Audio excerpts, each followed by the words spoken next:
Welcome to Digestible Academia, a BlueSky Thinking podcast where we break down complex academic research into something a bit more digestible. Each week, we choose a topic to discuss, and we do a deep dive into some of the most interesting articles published on BlueSkyThinking.com about that topic. We'll be discussing the findings of the research and why it's relevant to you. I'm Chloe Lane, and I'm joined by my co-host, Kerry Ruffle. Hello. And this week, we're going to be talking about sustainability. Yes. But first, we have to ask, why now? Why are we talking about this now? I mean, I personally believe we should always be talking about it. Yeah. No matter what time of year. But of course, it's April. It has just been Earth Day. Yeah. So sustainability is certainly top of the agenda for a lot of people at the moment. It's that key marker in the calendar.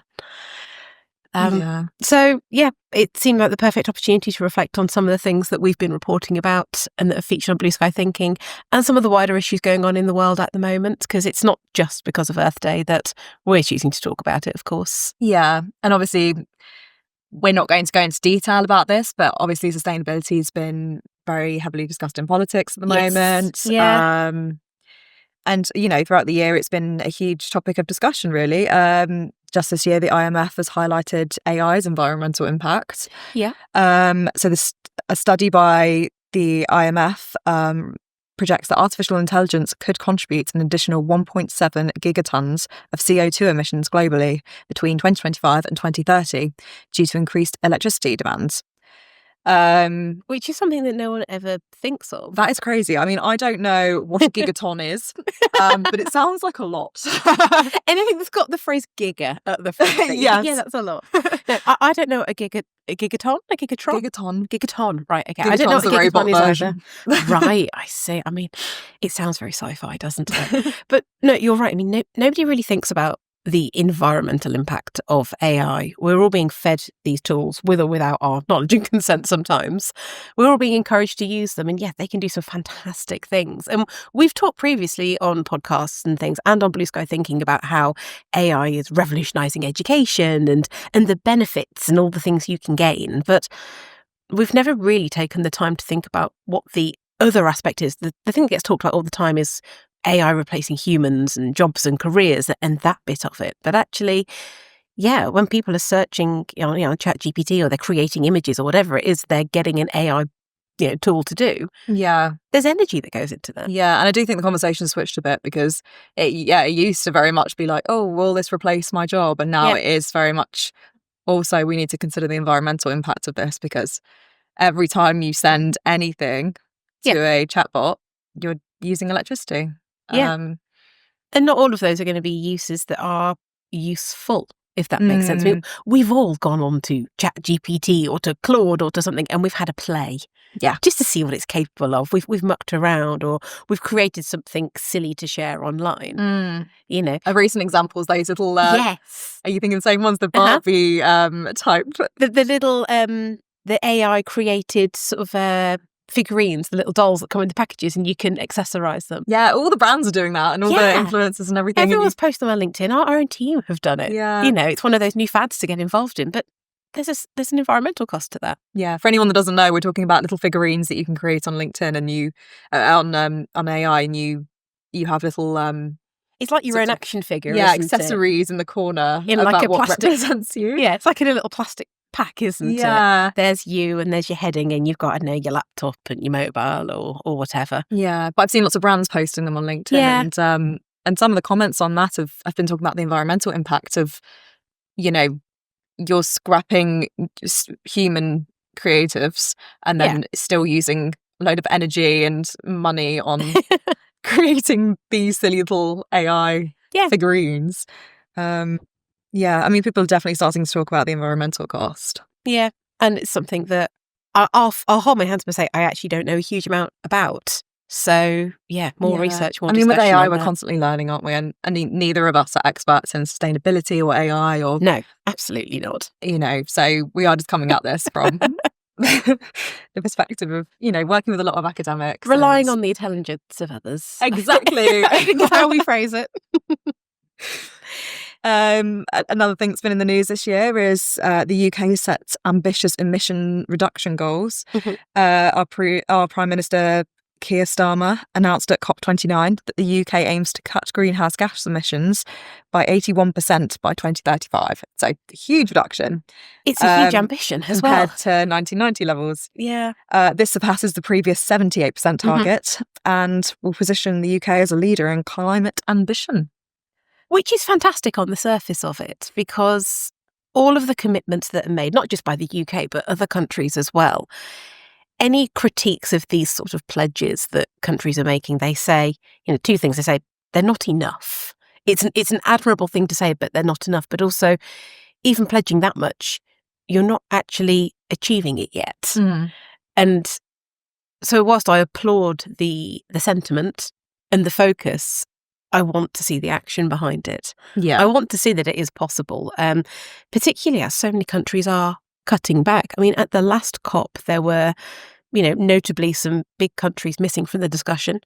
Since then, there have been governments that have said they will cut back on their climate commitments, the US being an example.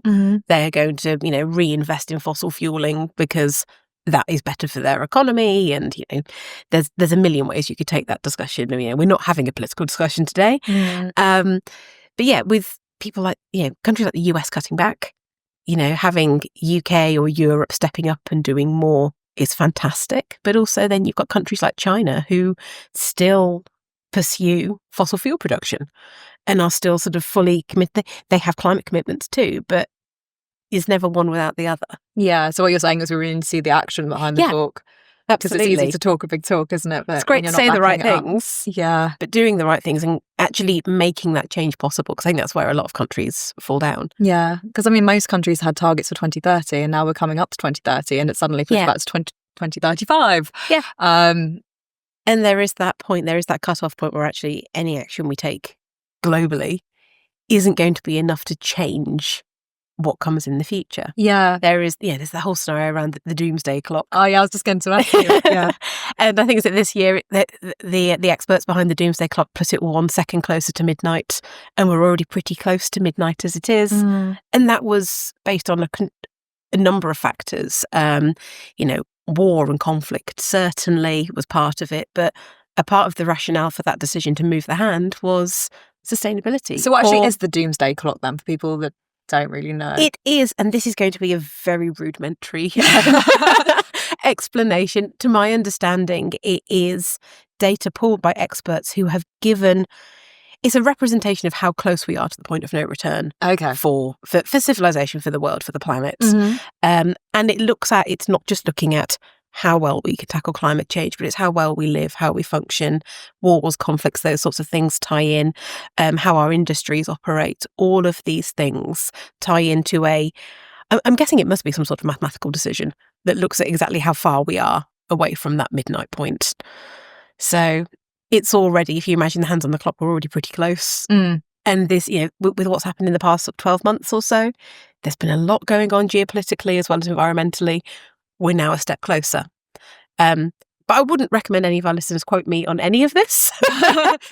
Well, that does sound terrifying. It does sound terrifying. I mean, the name Doomsday Clock in itself is... It provokes a certain reaction, doesn't it? Oh. So yeah, it should be taken seriously. And I'd encourage anybody to go and read up and, find out more and not just rely on my third-hand interpretation of what's going on. Yeah, it's an interesting concept though. Having a symbolic representation of that. So obviously another big thing that's been in the news is the Blue Origin flight in which Katy Perry went to space for 11 minutes. She did. And lots of people have been very quick online to point out the environmental impact of this. Yeah. One of our writers recently wrote an article on BlueSky Thinking about this exact topic. And, whether it was the right thing to do. And the research predominantly says no.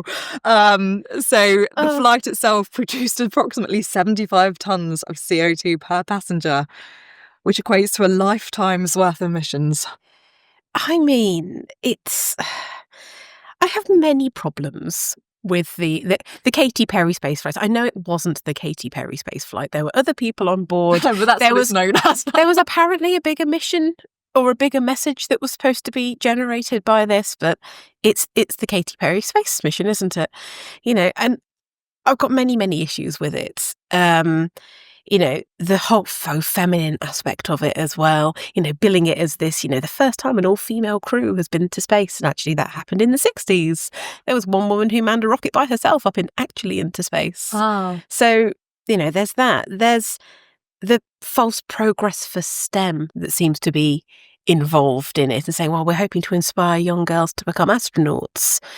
And you think, well, actually, if you want to do that, why not promote the female astronauts that already exist and the females already working in STEM rather than, a news reporter and a pop star and Jeff Bezos' girlfriend, which again is another point of that, there's an ego side to this as well. Bezos isn't doing it to further STEM, or this is just my opinion, of course, not doing it to further STEM for women or to even boost, climate change efforts, because this rocket is supposed to be sustainable, right? It's the point is that it goes into near space, but it's got the tech to come back. So, you're reusing, it's recyclable. There's a green message there, but is there really? Think about the amount of emissions you've just talked about. There's that image of Katy Perry kissing the ground when she gets back. Yeah. We should really look after the earth. It sounds very sort of hypocritical. Yeah. In the time it's taken me to drink a coffee, you've burnt through more than I'll ever be responsible for in my lifetime. When I first heard about this, I did think they'd be going up for a significant amount of time and maybe doing something useful up there, but it just seemed like they just got into space and then turned back around again. Now hang on, I now know Katy Perry's set list. Or album list, or whatever it was she displayed on that butterfly. So maybe something useful did come of it. No, it does sound like a PR stunt gone wrong, really. It is. And like you say, coming back to the climate message, which is the point of this podcast. So lots has been said about the absurdity of it all, but the climate worry and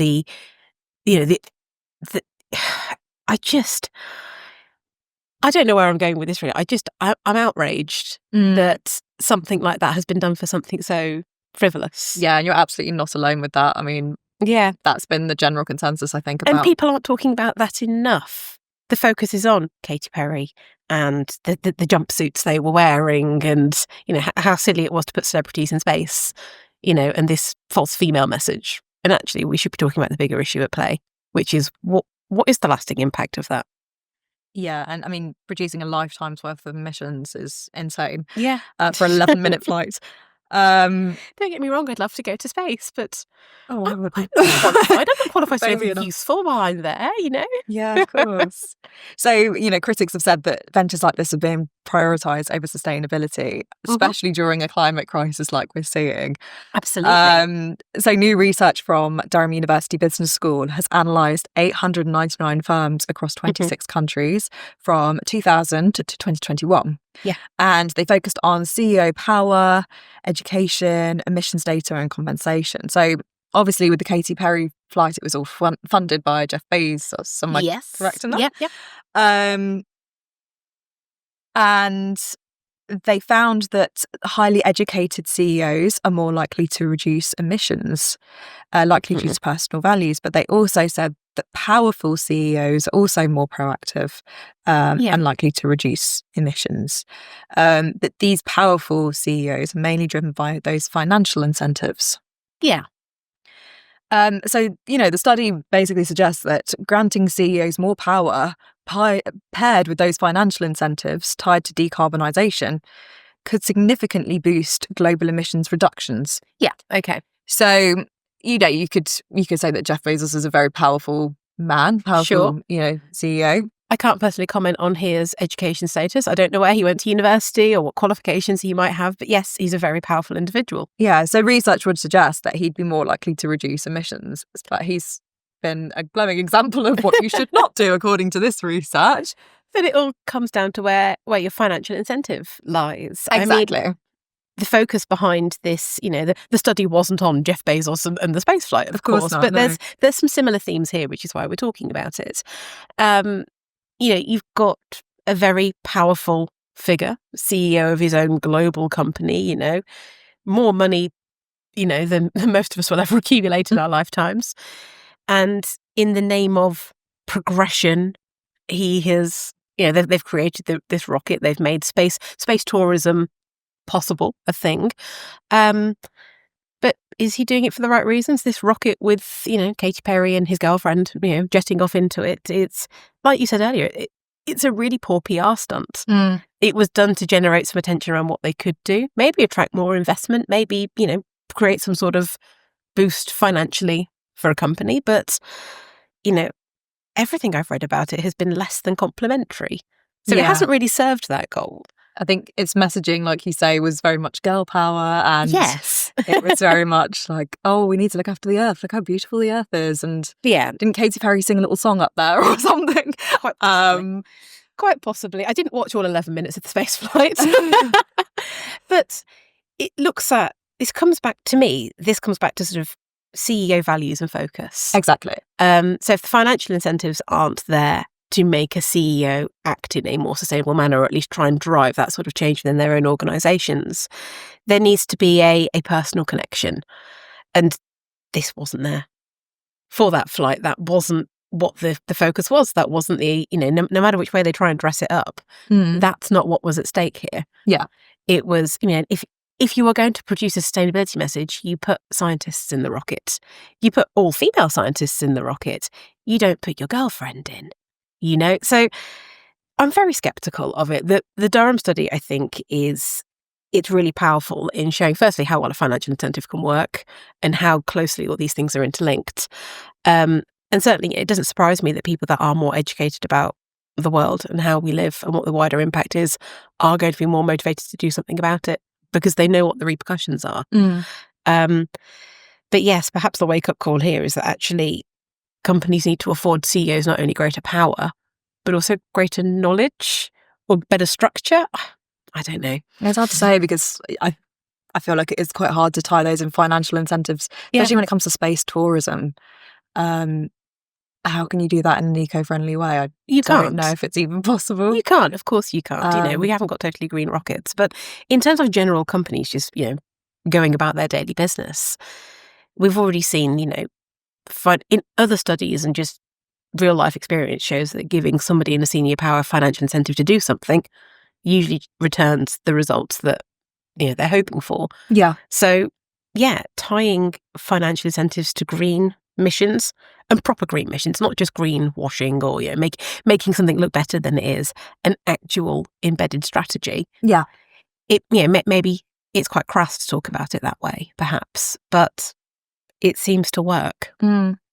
It's also been interesting to see that a lot of the backlash against this whole trip has been from the younger generation. It's been from Gen Z, Gen Alpha on, platforms like TikTok. Absolutely. And I don't know, it raises that question of how younger generations can influence these, sustainability efforts from firms. I assume by going up there that Katy Perry was trying to target this younger generation to listen to her new album or whatever she's trying to promote. But it's massively backlashed. It has. And it's hardly surprising because younger generations they're not foolish. Gen Z and, what comes after them, they've been afforded more knowledge in their lifetimes than at an earlier age than many of us ever had. They have more access to what they need to know. They're more curious because of that. Mm-hmm. They're more demanding. Yeah. So, they are, they are people that can then create change. Yeah. Or at least stamp loud enough to they know that's what they want. So, you're right. Katy Perry went up in a rocket to try and... there was a huge element of self-promotion there. There was. It doesn't surprise me that the backlash on social media from Gen Z has been largely negative because they want to see people and companies doing better. Yeah. And they are highly skeptical. And, apart from the fact that, it is prime fodder for mockery. And who does that better? I think Gen Z do demand more. And that wasn't it. Yeah. I feel like you've definitely got to read your audience for things like this, don't you? And this is CEOs being out of touch. Yeah. And they didn't read the room. Yeah. And obviously we've spoken before about generalising a generation and how we shouldn't really be doing that. Yes. But if we do talk about that sort of younger demographic, they definitely have a lot more of a focus on environmental concerns. Yeah. And that's been sort of an underlying theme across most things. It was what was the group called in during COVID, and they went out and what was that group called? I'm not sure. Really famous group that they went out and they did demonstrations and things. Oh, I don't know. Environmental ones. I mean, there are there's certainly plenty of them. I mean, some more sort of respected and palatable than others. But it doesn't surprise me that they are Gen Z in a lot of ways are activists. Yes, they're products of their upbringing in the same way that the generations before them were. The wartime generation. And, they are shaped by what they see in the world around them and are inspired to work to change it or to enhance it. And studies have found that consumers are willing to pay more for environmental products. I mean, recent research from Corvinus University of Budapest found that UK customers were willing to pay up to 49 pence more for biodegradable plastic bottles.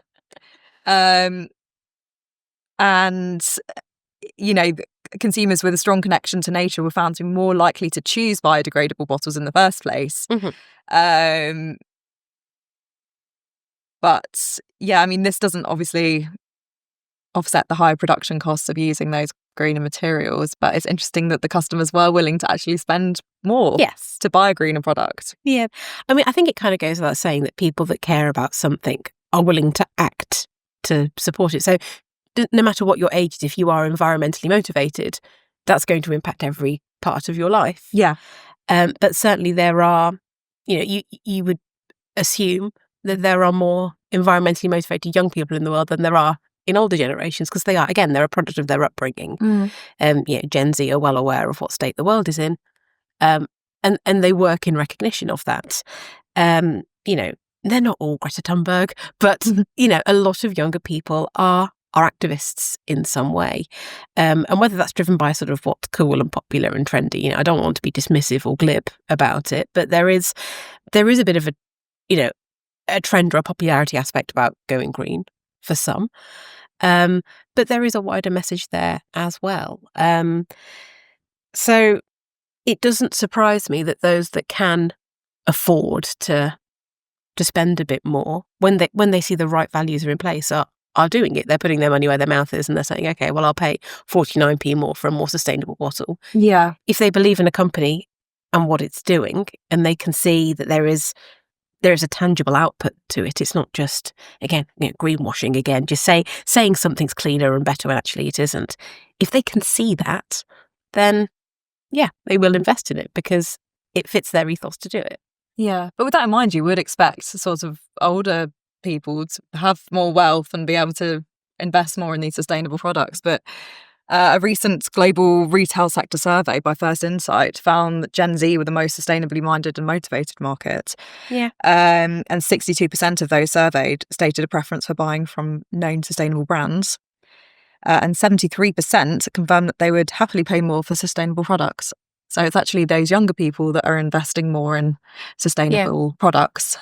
Suggests that if companies want to target those younger people, they should be also investing more in sustainable products. And that's it, isn't it? I mean, a lot of the debate that you see for companies going green and doing more to be sustainable, if they've not quite met up to targets or expectations, a lot of it is the fact that it's new, it's different. They don't have the support or the tech or the capability to get there yet, or they don't want to rock the boat. That there is that obligation to providing a good service or a good product, and not let customers down. But actually, if customers want better or different from them, they need to make the change to do so. And studies like this show that for those that are willing to put the effort in, there is a reward there because you have a loyal consumer base so they can see what you're doing and will stick with you and will invest in that and will support it. Yeah. Particularly a younger generation who, as years go by, are going to make up the majority of your customer base just through aging, just through the natural process of the world. So it surprises me always that so many companies still do sort of the bare minimum or do the bit to tick the box and get by. So there was a survey conducted by a company called Zapier, who are US based, I believe, and it's like an equivalent of Glassdoor. It sort of looks at different employers and gives an overview of a job, a company, what it's like to work there, those sorts of things. So a survey by Zapier said that 72% of North American and 58% of global companies admit to greenwashing. And more than 4 in 10 of employees believe that their companies are doing it. And that's such high numbers. Yeah. And you think when there are studies out there that show that actually doing more and being better can create better loyalty from your customers and, can have them buying your goods even if they do cost more. You think, well, actually do better then. So that greenwashing is them saying that they're being sustainable and environmentally friendly and then actually not doing anything in the background. This is it. When you dig under the surface of it, actually, it's not doing what it says it's doing. Research from UCD, Michael Smurfit Graduate Business School, that's a mouthful to say, alongside HEC Montreal and another business school, investigated what happens when, those green products that the companies have invested in, they've listened to their consumers, when they actually fail or they don't live up to the expectations that we put on them. Mm-hmm. And, they analysed, ratings on Amazon, willingness to write negative reviews and consumer preference for refunds over replacements. And they actually found that those consumers don't want to leave those negative reviews for environmental products, and they're more likely to forgive those companies if there is a fault in the products. Okay. Because they want them to succeed. And I don't know, I think, consumers do face that conflict. They want to help others avoid that bad experience that they've had with the product. Yeah. But they also want to support those environmentally friendly products. And they can just be torn between wanting to leave a bad review, say, and wanting to support the company because they do really believe in their morals and ideals. Yeah, it is a difficult one. Like I said a few minutes ago, a lot of the things that might stop a company from developing a green product or making a significant change to the way in which they operate to make, create a lesser global impact. It is that, I guess, the fear of the unknown or not having that blueprint to follow. They've had a business model in place they've followed for several years and it's been successful. So then changing things for whatever reason is always going to create an amount of unpredictability.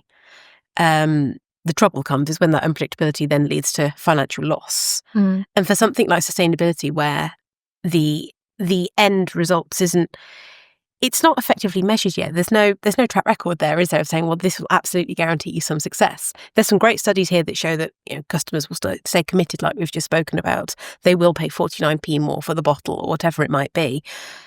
But if the product fails, because you can't guarantee it's always going to work, if the product or the process fails, do you keep your custom?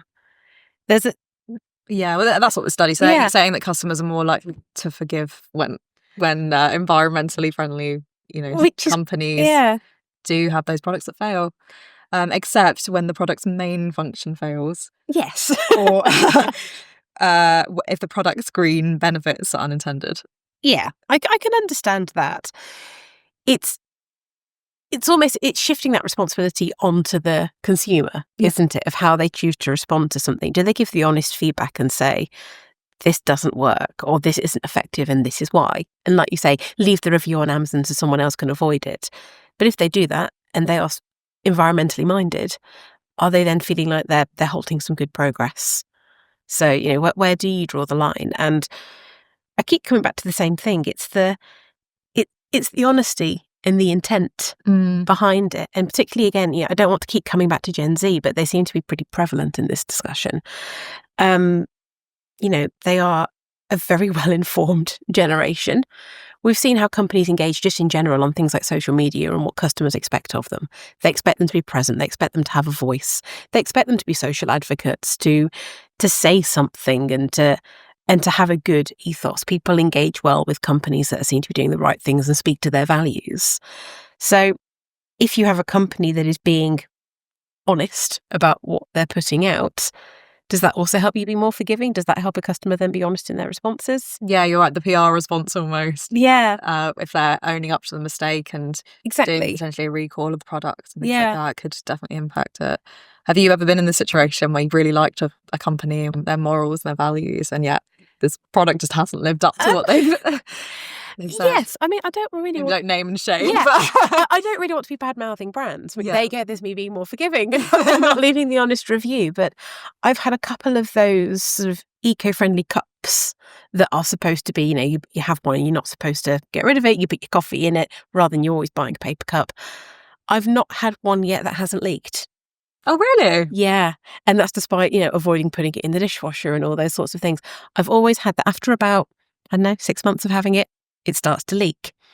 So I still buy the cup.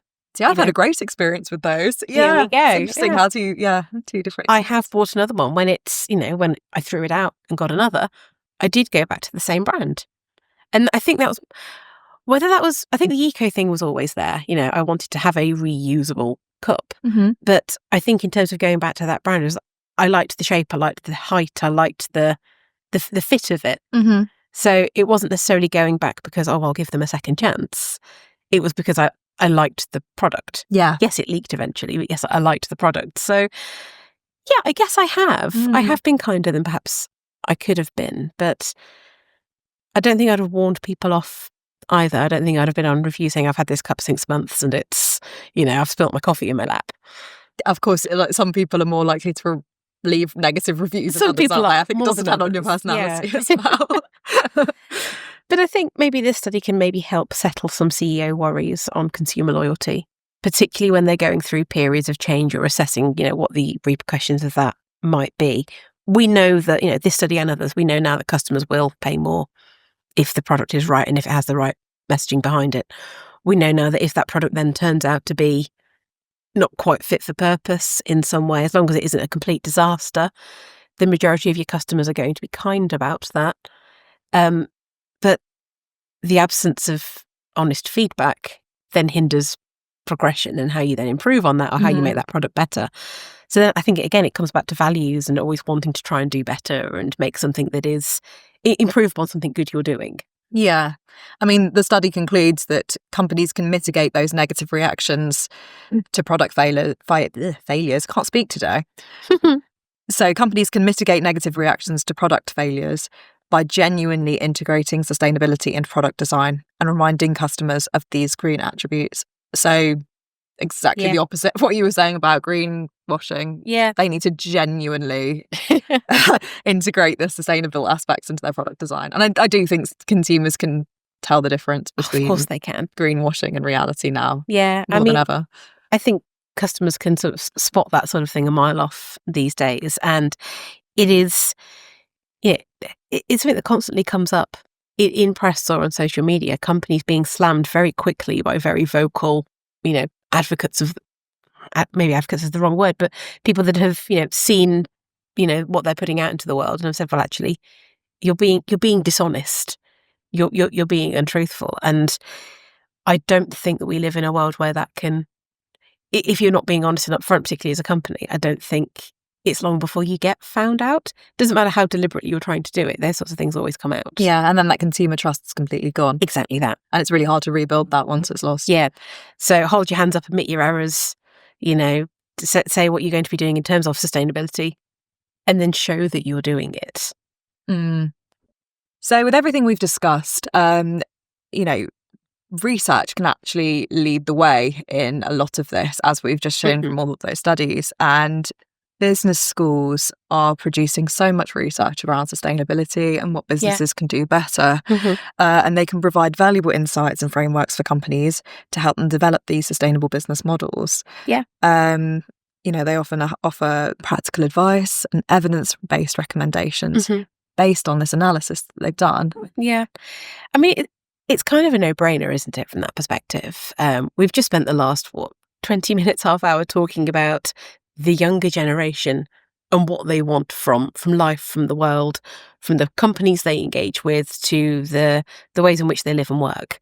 So particularly those that are then going to go on and have professional lives, they want to go and work for a company or perhaps even create their own companies.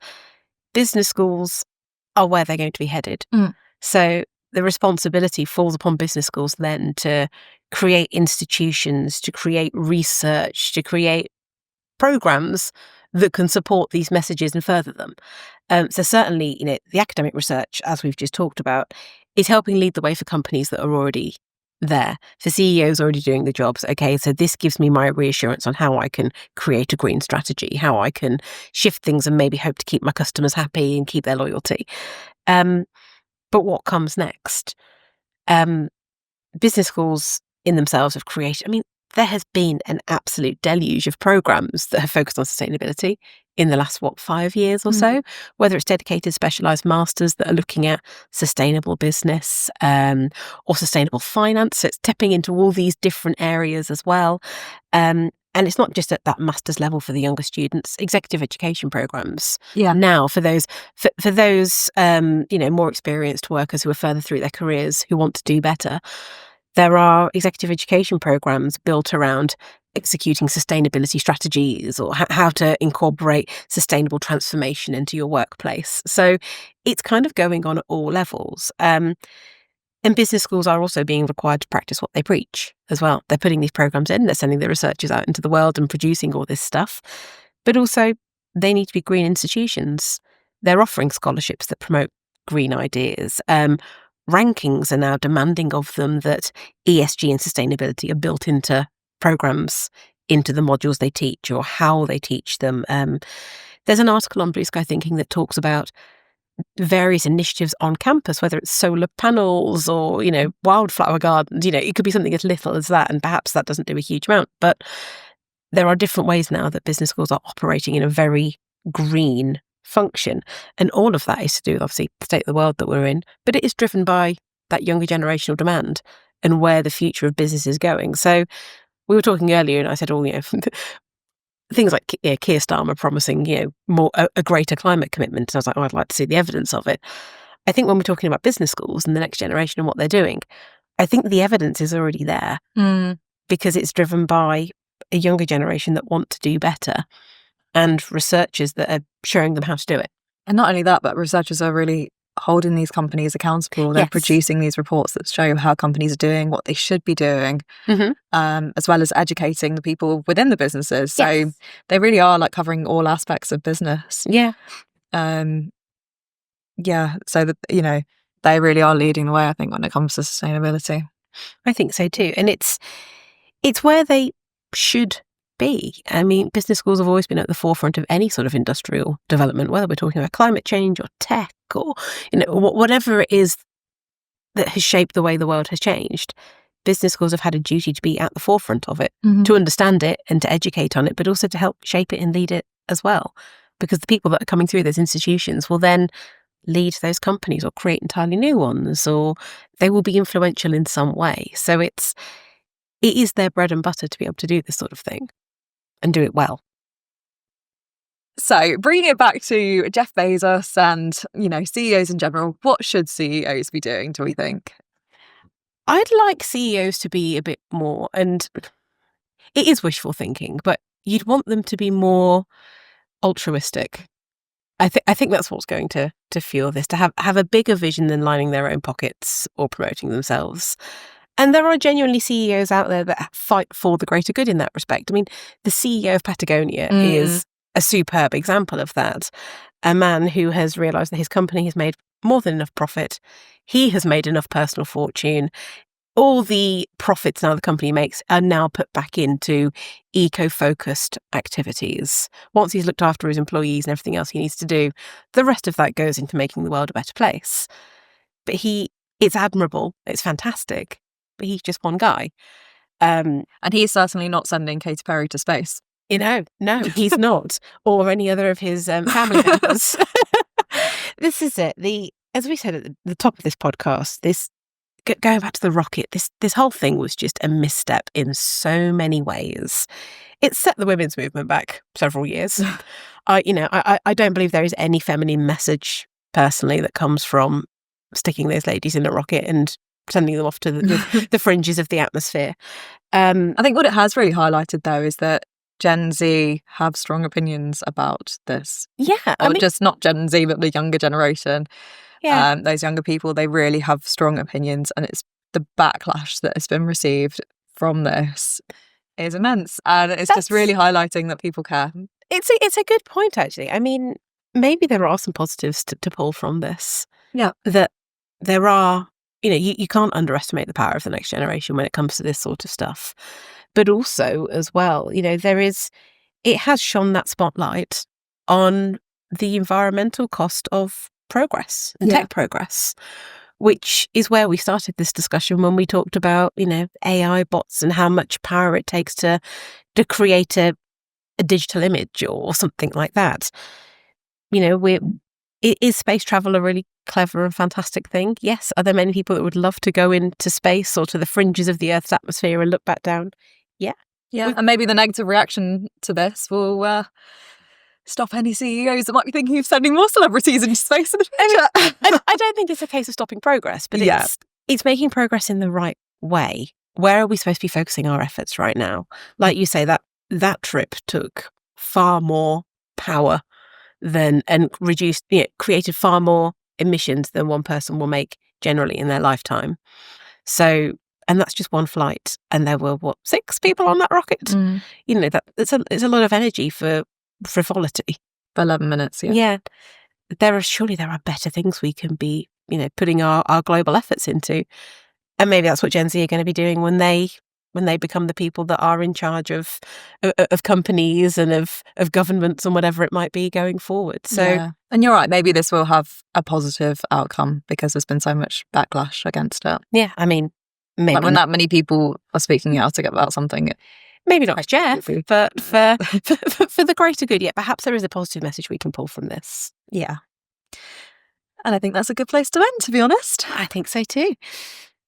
So, yeah, thank you for listening. And please do like, share and subscribe for more. All of the articles we discussed can be found on BlueSkyThinking.com.